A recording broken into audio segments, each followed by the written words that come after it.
Much for joining us, Steve. Thanks for coming to our Megatrends. It's my pleasure, Seth. Thanks for dialing in the cold weather. Yeah. I'm sorry. I think I brought the weather to Florida when I was down there for you as well. You're a bit of an institution at our Megatrends, so we're glad to have you back. For everyone in the audience, there's two of us. There's myself and Sarah. This is, technically speaking, a live version of our Skift travel podcast that me and Sarah host. So for all of you here in the audience, it's just a normal Megatrend. Don't panic. But if you're a fan of the podcast, you're also on a live episode. So thanks for joining us. Steve, let's jump into it. The marquee trend, which Sarah just shared with us, is live tourism. I want to ask you about it. I was actually asking a little bit behind stage. You ever done any live tourism yourself? Yeah, no, I'm not a Swiftie, but I did get tickets for my daughter Wilson to go see Taylor Swift in concert in Paris. Did you go with her? Heck no. I'm more of an F1 person, so I travel for F1, and it's a great thing to do, to see the world and then see the cars. That's awesome. And are you seeing that live tourism, people traveling around? When you get an event on the calendar, like an F1 or a Taylor Swift, do you see that show up in your business? Is that something that KAYAK is trying to program towards? We do, especially in smaller markets where, a headline event like that actually pushes the needle in terms of occupancy and travel spend. So it's one of the trends that we're leaning into. It's funny, I had two sets of friends who ran into each other at the Taylor Swift concert in Paris, and neither one of them knew that the other one was going to be there. It's crazy. Yeah, they should have linked accounts on Instagram. I know, right? So I think we have a kind of a GIF of this. This is one of my favorite pieces of data viz from 2024, and it's that is the eclipse path that you guys see. This is from our friends at AirDNA, and this is for short-term rentals. What happened in the days leading up to the short-term, or leading up to the eclipse? So there's going to be another eclipse that goes through Europe in 2026. Is that on your radar yet at KAYAK? It's going to go right through Spain on August 12th, 2026. It's not on my radar, but I'm sure it's on someone in our teams. I'm looking at Kate Williams, who oversees all of our comms and PR efforts and growth hacking. And what we're trying to do, especially with the help of AI now, is anticipate these events and create landing pages and content so that it's discoverable in social media and other channels. So, when you come to KAYAK, you actually get a result set that helps you achieve your we were just, the great thing about eclipses is that you don't even have to anticipate them. You know exactly when it's going to be. It's going to be at 7:30 at night in Madrid on August 12th, 2026. So Wednesday. Is it? You checked. Yeah, we were trying to figure out what day it was. So yeah, that's really interesting. So what other types of, like other than F1, I suppose World Cup as well, what other sorts of live events do you kind of notice and see like a critical mass of customers going around? I mean, it's pretty straightforward stuff, right? I mean, eclipses don't happen that frequently, but the stuff that you can bankroll on or bank on is sporting events, concerts, traveling fan bases that will follow that stuff, and you should be able to build a program, we call it programmatic, so they're not all one-offs, a programmatic approach to this, so you can build the landing pages, build the content, get yourself out on Google and Instagram and et cetera to get that going. The one thing that we're still scratching our head and trying to figure out is, we know the interest is there. How do we commercialize that? Because you'll see lots of discussion on social media, but not a lot of easy paths to actually consummate a transaction. And I think that gets solved this year. It's one of the trends that we're a little bit more focused on than maybe you guys are. And you're also involved with SeatGeek, right? I am, yeah. Do you think from the event side that they see travel as an opportunity? So we've been trying to partner with SeatGeek. I'm on the board there and have been for a long time. We've been trying to partner with them on events, and we still haven't cracked the right combination of content over event with a transaction flow. Totally. It's still, for so many people, it's different. Like you go to SeatGeek to buy your ticket, and then maybe you go to KAYAK to do your flight search or your hotel search. But to put it on one page, I think is still a little bit too far for folks. So, do you have a pet? I do have a pet. What kind of pet do you have? It's a little golden doodle who's 13 pounds, and I'm definitely a fan of the pet travel. Yeah. You know, we see it in our numbers as well, people looking for pet-friendly destinations, and it helps to have a small dog that you can fit on the plane. I have a golden doodle. And hide. Well. This is a true story. My parents got a dog, they got a poodle, and they picked the dog specifically based on whether it could fit on the carry-on of an airplane. That was their #1 pet choice criteria. It's very practical. What's your dog's name? Milo. Milo. How many pounds? So Milo's a bit of a chonker, as the kids these days say. He should be about 20 pounds, but he's about 27 pounds. Yeah. That's the cutoff. That's right around the cutoff. Yeah, I'm getting shamed by this audience here for overfeeding my doodle. Yeah. So and you know, I'm the one that does it too. Like my husband is in charge of the kibble, and I'm the one that's like has like the spoon like on the other side of the table. So it's completely my fault. So yeah, Milo cannot fit on the airplane. He has to come in the car with us. He should be able. We tried to get it under the seat. You got busted? No. He just got too big. Oh, okay. Yeah. So anyway, So anyway, Milo. Well, you got to put him on the wrestler and boxer diet. Yeah, exactly. Yeah. You're cutting your dog's weight right before the flight. We got a big fight. Have you seen the eyes though? Like when they need. Yeah. Anyway, so do you see the pet? Like pet-friendly checkbox, that filter, is that really popular?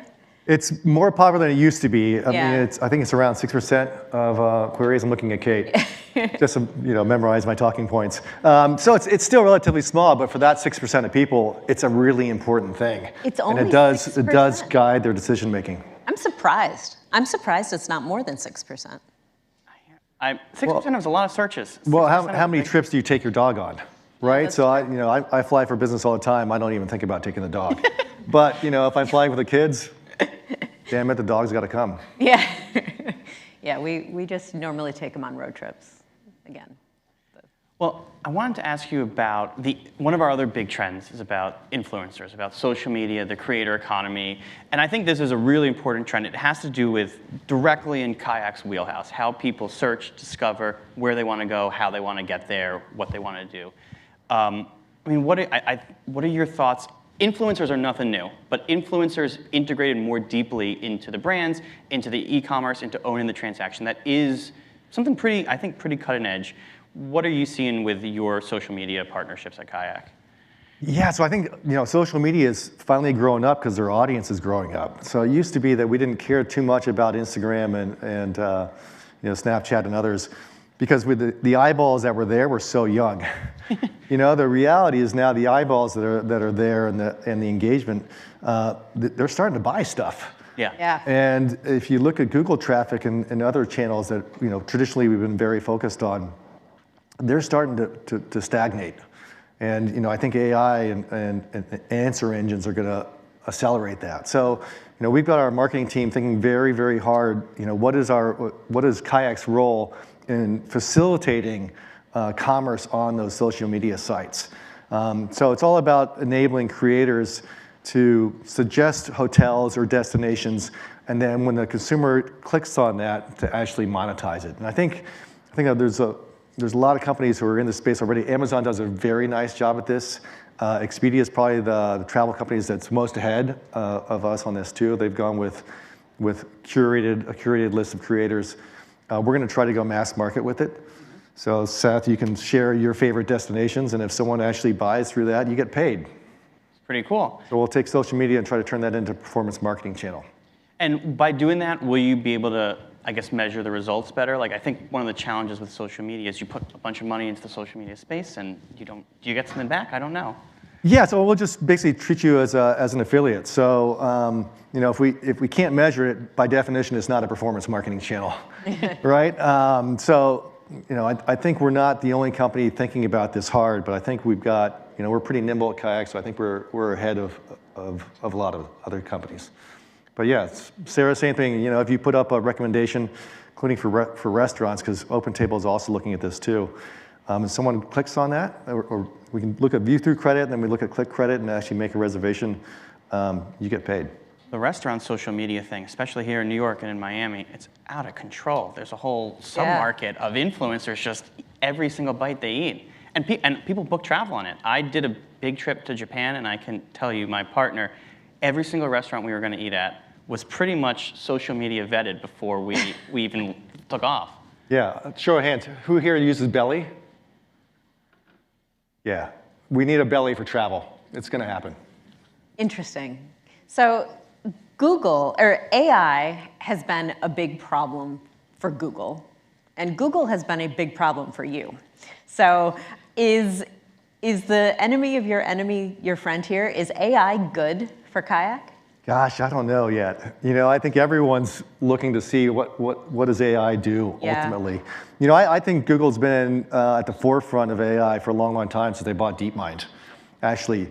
But they've been very parsimonious about how they roll it out because they make the most money in the space off queries, right? So now you see AI snippets at the top, which is basically trying to answer your query right from Google, which they don't monetize and which actually costs them a great deal of money of compute costs. So it'll be interesting to see how that rolls out. AI as a consumer, as a user, I think is incredible for everybody. In the travel business right now, it's mainly being used in the background to improve customer service. So when you have things that go wrong with your trips, when you need to make changes, that kind of stuff, it makes our agents a lot more effective. You also have a lot of startups who are doing trip planning and itinerary management with it, which are fun to use, but not terribly personalized. But I think the next frontier is actually going to be agentic AI that actually makes bookings for you. And at Kayak, we're trying to figure out how do we do that? How do we let Gemini and Claude and all these other engines use our database and our content with the right permissions and right guardrails and make that a great consumer experience without killing the golden goose, not having people come to Kayak directly. And I think a lot of companies are trying to figure that one out too. Yeah. Do you think is the future the agentic AI, or is it Kayak AI? Like, is it more important for you to be able to interface with OpenAI and Gemini and DeepMind, or is it more like, would you ever build your own AI? It's all the above. We are building our own AI, and I think a lot of other companies are doing the same because the cost to do that is falling, right? You can use other language models, and then you feed it with your own data, and you get good results. But just because Kayak AI is better than the Kayak flavor on Gemini doesn't mean people won't use Gemini instead. So we've got to do both. And you kind of mentioned this idea of like you got to adapt to AI and you can't kill the golden goose at the same time. Like in a world, if we have these like agentic AIs where you're saying, hey, AI, do me this, do me that. Like, how do you think that?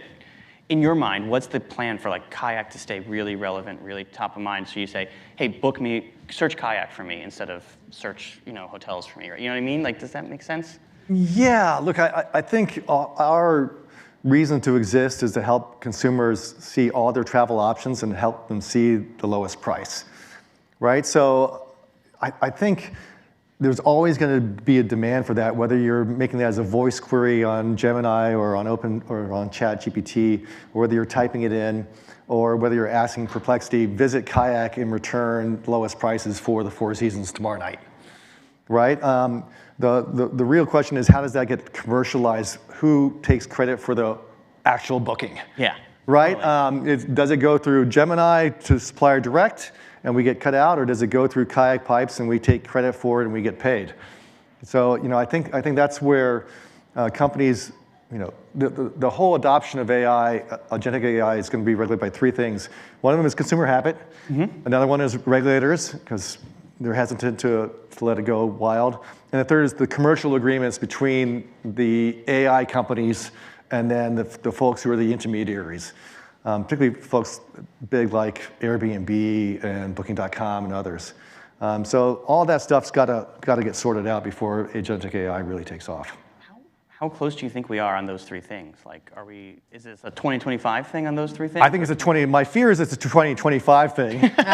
So that's why we're all working on it so hard. But I think, it will take time, but once one of these AIs makes it work with one big travel player, everyone else is going to run to catch up. And so it's going to be a little bit like a dam breaking. And it's it's not going to be these obtuse, complex use cases. It's going to be, hey, can you cancel my trip? Or can you book a stay next week? Or can you book a flight that I take every week? That, it's AA flight 1642. I take it every day, every week from Miami on Tuesday mornings up here. Can you book that? Yeah. And that trains behavior too, right? Once you get the easy stuff and the dam starts to break, then you can get the more complex stuff. And the question is, okay, would that booking go directly to AA? Or will it go to booking.com? Or will it route through KAYAK? We'll see. Do you think that there's one, consumer-facing AI large language model that is best for travel? Like whether it's Gemini or ChatGPT or one of the others? I don't. It's still such early days. I think all of you should be playing around with 6 or 7 different agents, and over time you'll find one that you like the most, and then you'll get lazy and just use it. For me, it goes back to the days, for those of you who remember it, when Google wasn't the beast that it is today, and there were actually 12 to 14 search engines. But over time, a couple of them led the way. So I think we're the early days there, but between Meta, Microsoft, ChatGPT, Gemini, Claude, X, you've got enough big players there that we've got a long runway ahead of us to figure out who's actually going to win. So you brought up regulators. So I want to ask you about kind of the elephant or the elephants coming to Washington. We asked a lot of our travel leaders about how they felt about the Trump administration coming into the White House. People were very positive. How are you feeling? Look, I think anyone. Look, I'm not a fan of big government. So if there's less regulation there and more free enterprise, let's sort out our own solutions. I'm a big fan of that. Do you think that that's what's going to happen over the next 4 years eventually?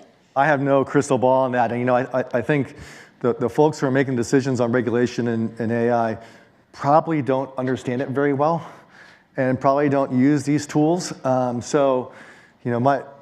My desire and my wish would be that they take a very light touch on regulating something that hasn't even, made an impact economically yet. We do have some audience questions. Let's go. For the rest of the Megatrends, if you have Slido questions, please put them in. I like this one here in the bottom. Generational differences among travelers using your platform, strategies to attract and engage millennials and Gen Zs that maybe ties into our social media, but we also can't paint these generations. They're not just social media addicts, although some of them are. What are you seeing generationally? Yeah, look, I think if you took our cohorts and split out, the younger you are, the more open-minded you are in terms of destinations and things to do. The more you trip stack, you cover multiple destinations on the same trip. The more flexible you are in terms of time, and the less money you actually are willing to pay for accommodations versus extending the length of your trip. So if you look broadly, that's kind of how it goes. What's unclear to me, though, is as people get older, are they, that flexibility on the experience, what to expect, being able to roll with it, being able to take tons of time off, being able to say, I'm okay sleeping in $100 a night room so I can save money for travel or for food or for activities versus, hey, I'm with 3 friends. We only have 2 weeks off a year, and we want to make the most of our time, and we can't afford any hiccups. So I think it'll mature over time, but the biggest difference besides that behavioral is what channels they're using to make those decisions. And my fear is that they will stop going to traditional travel sites by visiting them or downloading an app, and they'll rely more and more on social media. Because that's where they're already spending their time, and then ChatGPT and these AI models where you get answers. Yeah. How are you feeling about TikTok? I wish TikTok was in the US to stay. I hope someone buys them and gets approved, because I would hate for that platform to go away. It's fun, it's interesting, right? And I don't really care about the Chinese having all my data, but I'm not. I'm not the only one who thinks that way. So hopefully a deal will get done there. It would be a shame to lose TikTok's access for folks. Book and Holden acquiring TikTok. I see it in the future, right? What's that? Book and Holden's acquires TikTok. Yeah, I don't think so. If they would take kayak stock, we'd do it. Yeah. Well, you've got a lot of data, a lot of stock, a lot of data. I mean, what do you see as, you've seen our megatrends, you've got your own data. What do you see as the big things for 2025 that you're most excited about? Look, we're releasing our own WTF report soon, which is what the travel, by the way. And I think the trends that you see are broadly the ones that we do, right? The ones we haven't talked about is like the rise of premium class. The airlines are getting very, very adept at merchandising the travel experience. Hotels will soon follow, as you mentioned. International, it's 2/3 of our query volume now at Kayak. So people are definitely trying to get abroad and widen their horizons, which is great to see. Why do you think that is? Because the U.S. is a big country, but it's in a large format. It's pretty much the same everywhere you go. So yeah, the scenery changes, but it's pretty homogeneous. So if you really want to push the envelopes, you got to go somewhere else, preferably a non-English speaking place. And Asia seems to be the hot ticket these days in our numbers, particularly Japan. And a lot of that's being driven by social media. I mean, if you jump on social media, type in Sapporo or Osaka, you're going to get diluted with amazing pictures. And you see those pictures like, hell yeah, I want to go. My kids are 10 and 13, and lately, all of a sudden, they've started coming up with these like very, very far away, very international places where they're like, my kid was like, can we go to Dubai? I'm like, how do you even know where Dubai is? He's seen the supercars on TikTok. Yeah. And it's amazing where the youth are coming up with it's not Mexican all-inclusive. Yeah, look, one of the reasons we travel is because we crave something different. And the U.S. is just homogenous. I'm sorry, it is. So do you have any more trends that you're seeing that are kind of different than the ones that we have already talked about? Look, I spend most of my time thinking not just about how people are searching, but where they're searching, which I've covered, and what Kayak's role is in that. So for me, I'm less interested in the WTF report and the Skift Megatrends report, honestly, than how Kayak can keep up with the changing dynamics of consumer behavior and technologies. But I think out of the 10 or so that you listed, we agree on 7 of them. Yeah. So I just have to ask this question. I just love the pet one. Do you know what the top search destination is for pets? I don't. Kate?